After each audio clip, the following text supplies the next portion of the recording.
My girlfriend said, "It's not cheating, it's polyamory and you have to accept it." I replied, "I'm willing to learn." Then I attended a poly meetup and brought home a new partner. Her face when I introduced her sister wife. I, 31 male, am a project manager. My entire job revolves around risk assessment, resource allocation, and managing stakeholder expectations. You identify a potential problem, you analyze its impact, and you execute a mitigation strategy. It's logical, it's clean. My relationship with Amara, 29, was, for 4 years, my one project that ran itself. It was stable, comfortable. We lived together in my condo, which I own, a detail that becomes very important. She's a graphic designer, very creative, very in the moment. I thought we balanced each other. Then about 3 months ago, the project went off the rails. A new creative director joined her firm. Tian? Suddenly, Amara was all about late-night brainstorming sessions. Her phone, once left casually on the coffee table, was now permanently face down or in her pocket. There was a new perfume. New lingerie. When I asked, it was always, "Tian is just so inspiring, he's pushing my creative boundaries." I wasn't a fool. I knew the signs, but I needed data. Last week, she left her laptop open. A chat window was active. It wasn't inspiring. It was graphic. Explicit texts, photos, plans for their future. After she finally handled the Leo situation, my stomach felt like it was full of wet cement. This wasn't a scope creep. This was a catastrophic failure. I waited for her to get home. I didn't yell. I just sat on the couch and waited. "Hey," she said, breezing in. "Tian and I had the best breakthrough on the new campaign." "That's great," I said, my voice dead flat. "Did you also have a breakthrough on how to tell me you've been sleeping with him?" The color drained from her face. The panic was real, but it only lasted a second. Then it was replaced by annoyance, like I was the one creating the problem. "Oh, Leo, don't be so dramatic," she sighed, tossing her keys. "Dramatic? Amara, I saw the messages. You're cheating on me." She crossed her arms. "Ugh, see? This is why I didn't know how to tell you. You're so traditional." "Traditional? For expecting my girlfriend of 4 years not to sleep with her boss? It's not cheating," she said, her voice dripping with condescension. "It's polyamory. I've been doing a lot of reading. Tian is my other partner. He understands the lifestyle. I was just waiting for the right time to introduce you to the concept." I just stared. She was rebranding. She had cheated, gotten caught, and was now trying to rebrand the entire relationship to cover her tracks. You're polyamorous." "Yes, finally," she said, relieved. "I knew you'd get it. Look, I love you. You're my anchor partner. You're my home. Tian, he's different. He's passion. He's creative energy. It doesn't take away from what we have. It just adds. It adds, Tian. And you have to accept it," she said, the steel returning to her voice. "This is who I am. If you love me, you'll be open-minded. This is the new, enlightened way, Leo. Monogamy it's just so possessive." I looked at her, really looked at her. The woman I thought I knew was gone. In her place was this incredibly entitled stranger who had just told me that my feelings were possessive and traditional. She actually thought this would work. She thought she could have her anchor and my condo, my stability, my share of the bills, and her passion, Mr. Creative Energy, and all I had to do was evolve. A switch flipped. Not anger, not sadness, just project management. Risk identified. Amara is a manipulative, entitled cheater. Goal: terminate the project with maximum efficiency and protect my assets. Mitigation strategy: malicious compliance. "Wow," I said, running a hand through my hair. "Polyamory. I never considered that. You're right, I'm being traditional." Her face lit up. Smug. Victorious. "Right? It's okay. It's a lot to take in," she said, patting my arm. "Here, I'll send you some links. There are forums, even meetups. You just have to learn." "You're right," I said, forcing a look of dazed confusion. I'm willing to learn. For us." She beamed. She actually beamed. "Oh, Leo, this is amazing. You're amazing. Look, I'm going to Kian's tonight. We had plans, but you do your research. We'll talk tomorrow. We'll build our new open life." She kissed my cheek and practically skipped out the door. I sat there for a full 10 minutes. The silence in the condo was deafening. Then I picked up my phone. I looked at the meetup link she'd sent. There was one tomorrow night. Then I scrolled to a different number. Zara, my friend from college. She's a regional theater director, a brilliant, sharp, terrifyingly good actress who hates being bored. My text: Hey Z, weird question. How do you feel about enlightened polyamory? And are you free tomorrow night for a starring role in a one-act play titled My Sister Wife? Her reply came 30 seconds later. I'm intrigued. And I'm in. Send me the script. Update 1. It's been 48 hours. I'm running on pure adrenaline and, frankly, a sick sense of satisfaction. Thanks for the comments. To everyone who said, just kick her out, I know. But this isn't just about ending it. It's about making her own the rules she just invented. First, the research. I actually went to the polyamory meetup. I felt like a spy. It was interesting. In a church basement. A lot of earnest people talking about compersion, the feeling of joy from seeing your partner happy with someone else. Yeah, not feeling that. And kitchen table poly, where everyone hangs out. I wasn't there to pick someone up. I was there to learn the language. I needed to be fluent in their brand of bull. I listened. I took mental notes. The key themes were radical honesty, full transparency, and equality. Perfect. Zara met me for drinks after. I gave her the rundown. So she's not poly, Zara summarized, sipping her old-fashioned. She's just a garden-variety cheater who found a thesaurus. Exactly. And she wants you to be her anchor partner while she has passion with Kian. Bingo. And she's so arrogant she thinks you'll just evolve into her doormat. That's the one. Zara grinned, and it was a little terrifying. Oh, this is delicious. She's not just getting a new sister wife, Leo. She's getting a primary. I'm going to be the most radically honest, fully transparent, emotionally evolved primary she has ever seen. She wants a kitchen table? I'm bringing a full-on banquet. The performance was set for Friday night. Amara came home from work. She'd spent Thursday night at Kian's again. She was glowing, smug. She found me in the kitchen, reading one of the articles she'd sent. Hey, she said, wrapping her arms around me. How's the research? It's eye-opening, I said, playing it cool. I think I get it now. The community, the openness, more love, right? See, she said, kissing me. I knew you'd understand. It's not scary, is it? It's just better, more honest. So honest, I agreed. I'm really glad you're so open-minded, Amara, because I have to be radically honest with you. Of course, baby, that's the rule. Ding dong, Amara frowned. Are we expecting someone? I am, I said. Well, we are. I opened the door. There was Zara. She looked incredible. Flowing dress, confident smile, carrying a stylish overnight bag, and a large box of artisan pastries. Amara's smile froze. Hi. Zara beamed, walking right past me and extending a hand to Amara. You must be Amara. Oh my God, it is so brave and beautiful what you're doing. Leo's told me everything. Amara just blinked. Her hand was half raised. I'm Zara, by the way. Zara continued, setting her bag down like she owned the place. Leo and I just, wow, we clicked at the meetup, and the new partner energy is just off the charts. Zara turned to me. Isn't it, Anchor Baby? I winced. We're workshopping the pet name Z. Right, radical honesty. Amara finally found her voice. It was 2 octaves higher than normal. Leo, what is this? This is Zara, I said, putting my arm around Zara's shoulder. She's my new partner. I guess you'd be her sister wife. That's the term, right? Zara gasped. Oh, are we kitchen table? Or parallel? I so hope we're kitchen table. I brought pistachio croissants for the morning. Do we have a cuddle-puddle schedule, or do we just wing it? My last polycule was so disorganized it was all on Google Calendar, which I'm happy to set up. Amara's face went from white to a splotchy, furious red. You went to a meetup and brought someone home?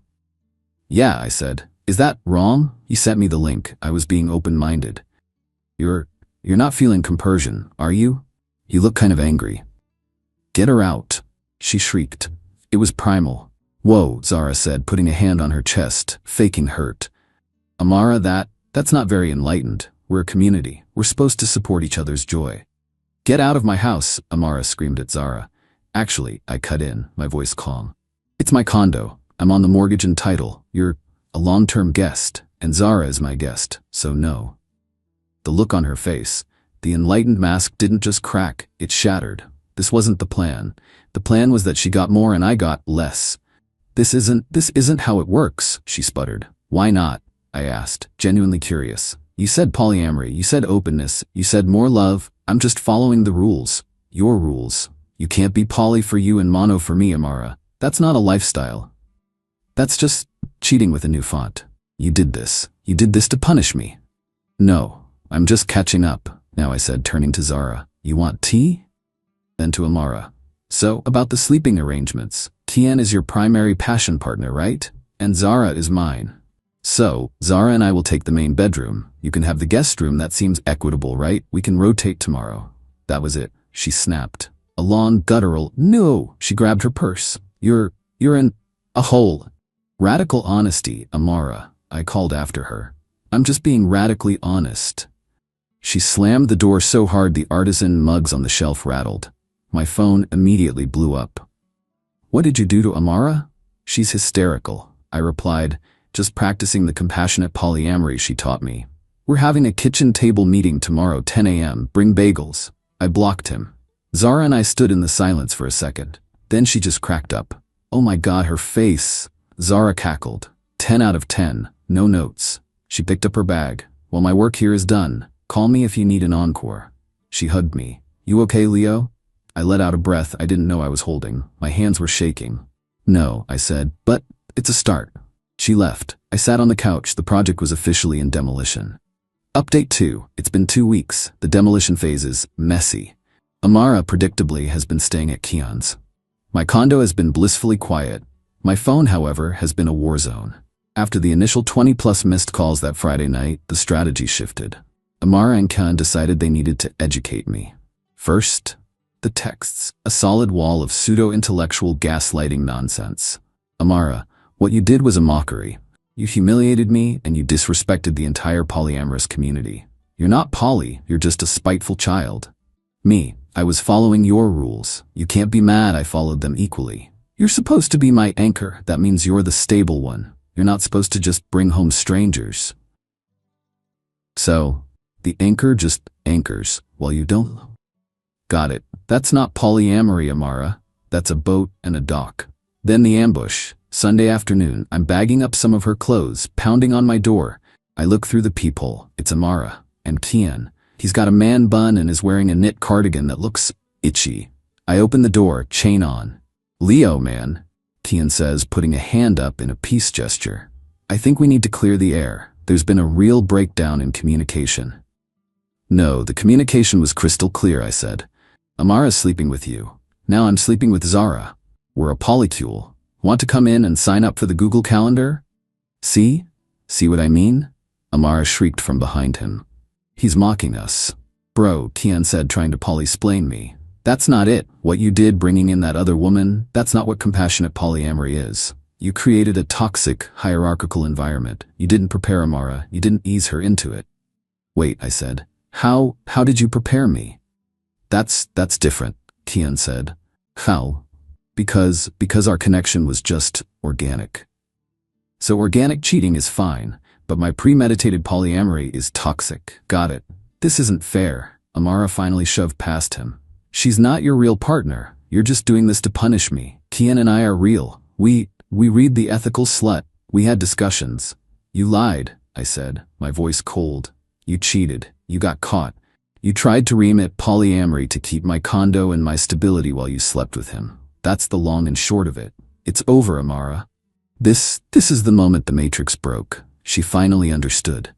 The poly mask didn't just drop. She tore it off. Her face crumpled. No, Leo, no, she sobbed, grabbing my arm. You're right. It was a mistake. I was confused. Tian manipulated me. Tian, to his credit, looked genuinely shocked. What? I manipulated you? You came to me. Shut up, Tian, Amara screamed. This is your fault. She turned back to me, full on tears.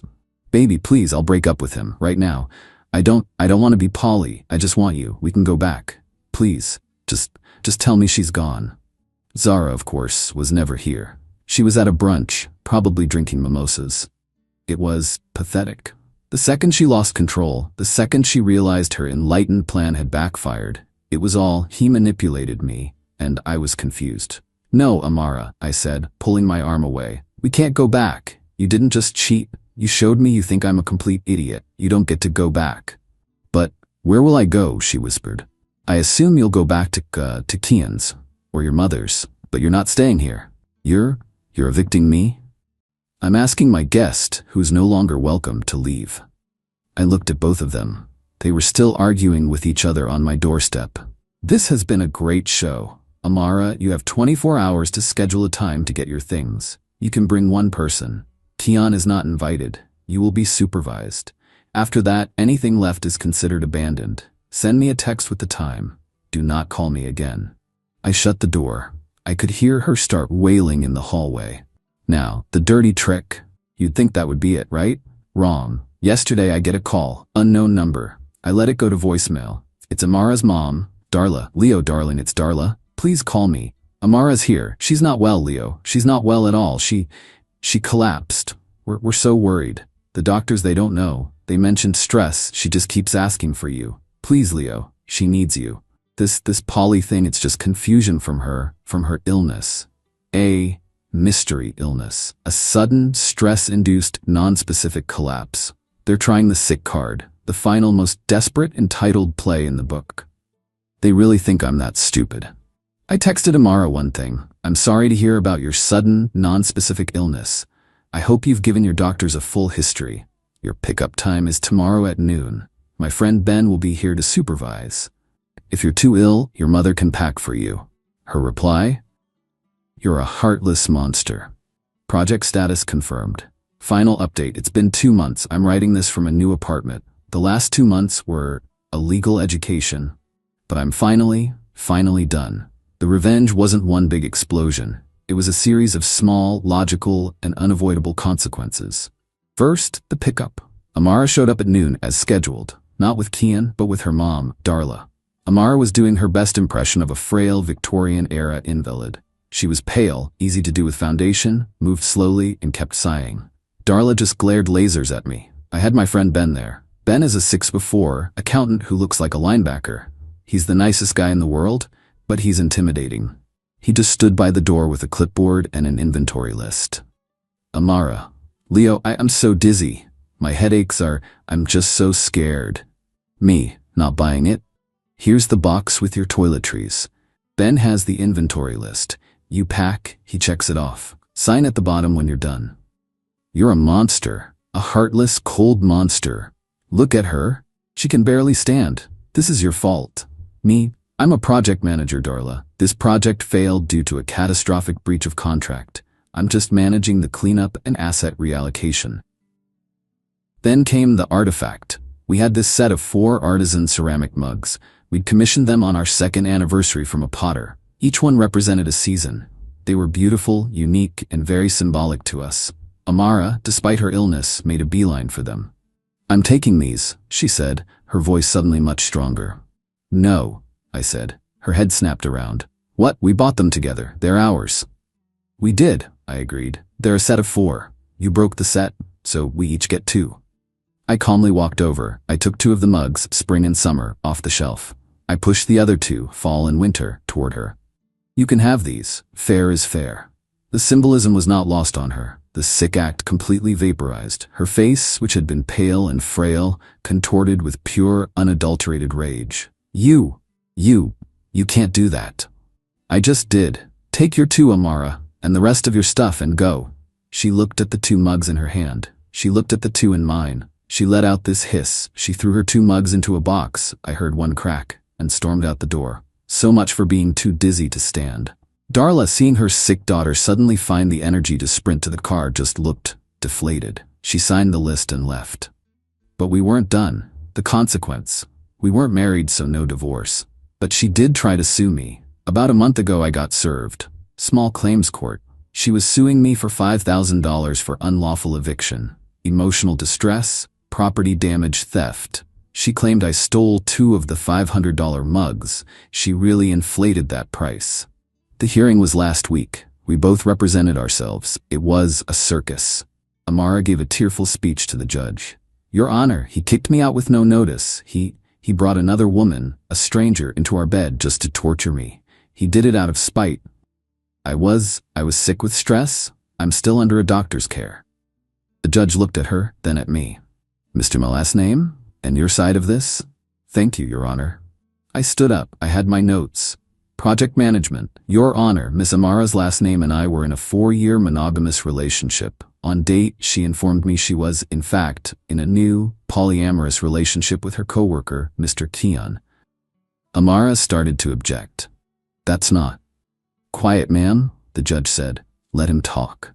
She insisted this was our new relationship dynamic, and I quote, I had to accept it. She called me traditional and possessive for objecting. I have the text messages right here, Your Honor. I provided the printouts. The judge read them. His eyebrows disappeared into his hairline. So, I continued, I did what she asked. I opened my mind. I, too, began a polyamorous relationship. Ms. Amara's last name did not in fact enjoy the equality of that dynamic. She became hostile. The judge, I kid you not, had to cover his mouth to hide a smile. As for the eviction, Your Honor, she was never on the lease. She was a guest in my home. When she unilaterally changed the terms of our relationship to include other men, her guest status was under review. When she became hostile, screaming at my guest, Ms. Zara, that guest status was revoked. I gave her 24 hours to schedule a pickup, which she did. And the mugs, the judge asked, looking at the filing. A jointly purchased gift, Your Honor. A set of 4. I split them 50-50. She received 2. Fair is fair. The judge took a deep breath. He looked at Amara. Ma'am, polyamory, as I understand it, means, well, it means everyone can have other partners. You don't get to be poly while he has to be mono. That's not a legal arrangement. That's just a bad deal for him. But he, and as a guest in his home, not on the lease, he has every right to ask you to leave. Case dismissed. Amara's face. That was the moment. The cold, public legal dismissal of her entire entitled worldview. She got nothing. She tried to argue with the judge. The bailiff had to ask her to step away. The aftermath. I heard from a former mutual friend what happened. Tien dumped Amara hard after she tried to pin her confusion on him. Apparently, he felt she was the toxic one who didn't respect the poly lifestyle, by which he meant she got hysterical when the shoe was on the other foot. He's still at the firm. Her mystery illness miraculously vanished the moment the judge's gavel hit. She had to move back in with her mom, Darla. She lost her anchor partner, me, her passion partner, Keon, and her cool downtown life. She's still at the same firm as Keon, which, yikes. Imagine those creative breakthroughs now. Me, I'm good. I sold the condo, too many memories. I'm in a new place. I took Zara out for a very expensive thank you dinner. We're just friends, but she's a hell of a friend. I still have my 2 mugs. Spring and summer. Seems about right. Time for a new season.